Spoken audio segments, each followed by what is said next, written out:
The idea that he is about to sit at the table is showing that he is running out of power. He can still throw many, many Russian lives in this meat grinder, but he is not getting much out of it. Look, Ukraine has reportedly made significant changes to the US's peace plan, removing Russia's demands for territory and autonomy over joining the EU and NATO. The proposal has been reduced from 28 points to only 19 after talks that are still ongoing in Switzerland between US and Ukrainian officials, with Donald Trump saying earlier that something good may just be happening, or just may be happening. Russia says, however, the counter-proposal is not constructive and didn't work. Doesn't work for Moscow. Volodymyr Zelensky addressed Sweden's parliament this afternoon. He spoke about Ukraine's priorities. Respect for human life, no changing borders by force, and no spheres of influence, a polite term used to cover the desire to dominate other nations and wage wars of aggression. And in the last hour, the UK Foreign Minister Yvette Cooper called for Russia to come to the table.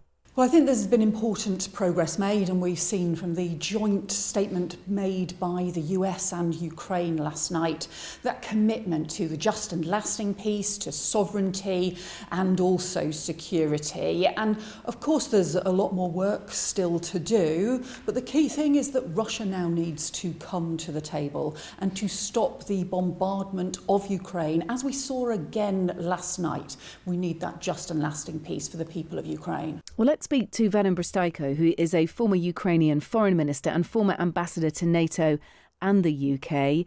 Vadym, good evening to you. Hello. Thank you for having me. The plan has been reshaped. It started out with 28 points to it. It's now down to 19. Europe tabled their own proposal, which was swiftly swiped aside by Russia.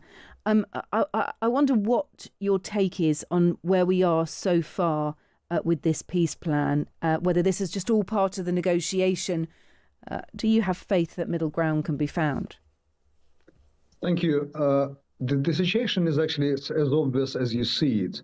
We are fighting in the middle of almost the fourth year of the fight, close to the end of the fourth year, and we are lacking some support of our major partner with the United States. They are not supporting that much with finance, expecting that Europe will pick up the bill and will pick up the supply of the weapons. So it seems that by the fourth year, everybody is so tired, including us and Russians in the first place. They are still progressing, but so painfully slow that it seems the time is coming and is quite ripe to have everybody at the table. And I can't just agree more with everybody who is saying that what we are lacking at the table, not a different variant of the same agreements, but actually Russians.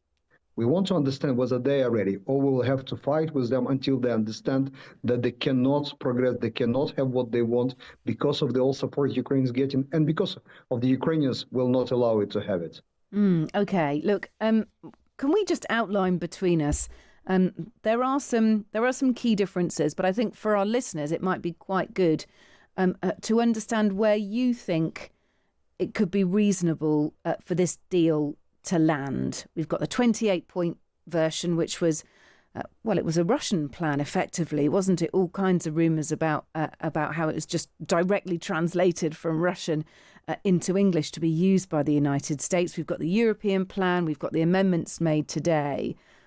What are the key areas that you think actually could be what everyone agrees on? I'm just keen to give our listeners an idea of where we're at the moment. Let's talk about territory first of all. Where do you think that will land?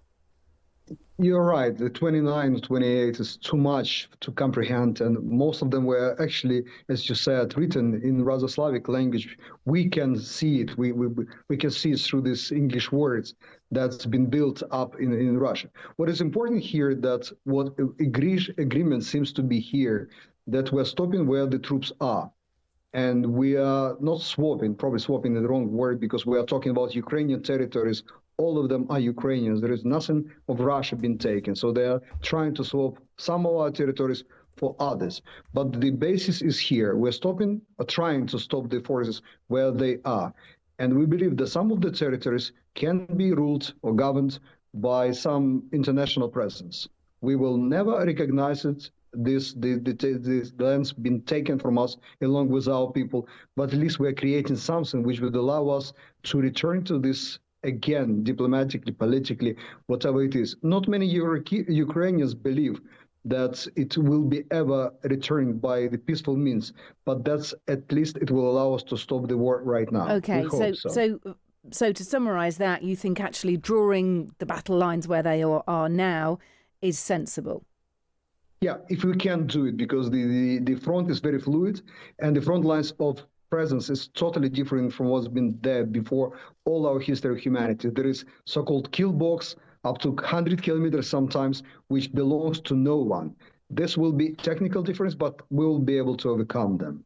Okay, and so rather than as the Russian plan, well, as the original US proposal said, they'd be de facto Russian, the Crimea, Luhansk and Donetsk regions, you're saying that they won't belong to anyone and there would need to be some sort of peacekeeping force in there.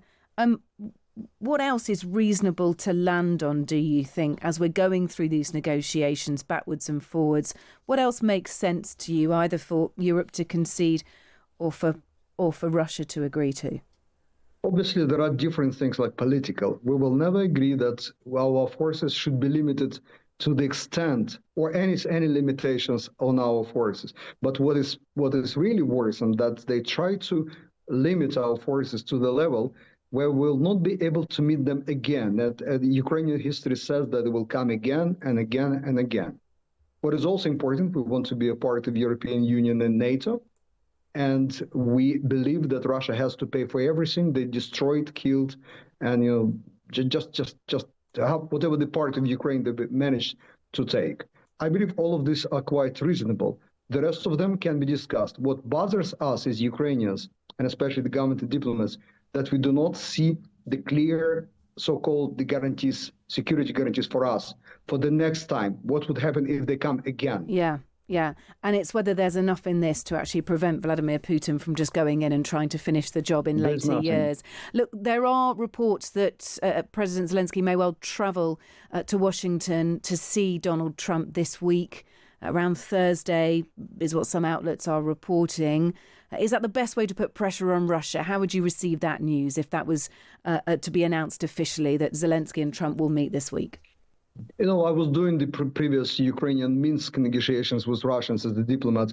I understand that at some time the teams are coming to the point where everything they could agree is already agreed. We have to bring the most difficult questions to the leaders to decide. That's where we are. That's the phase we are. The next step after President Trump and President Zelensky will talk and agree finally, we will have to tell Ukrainians what's actually been agreed, and hopefully having their united support in theory, go to Russians and tell that's the best thing you have. Otherwise, we will rearm Ukraine to the teeth, and Ukraine will take care of the old land. So it does not. I don't believe that Russians will like it or need it. I was listening today to Putin, and what I can tell you that if he had any chance to do it forcefully, he would. The idea that he is about to sit at the table is showing that he is running out of power. He can still throw many Russian lives in this meat grinder, but he's not getting much out of it. Look, thank you for speaking to us, Vadym Pristaiko, former Ukrainian foreign minister and a former ambassador to NATO and the UK.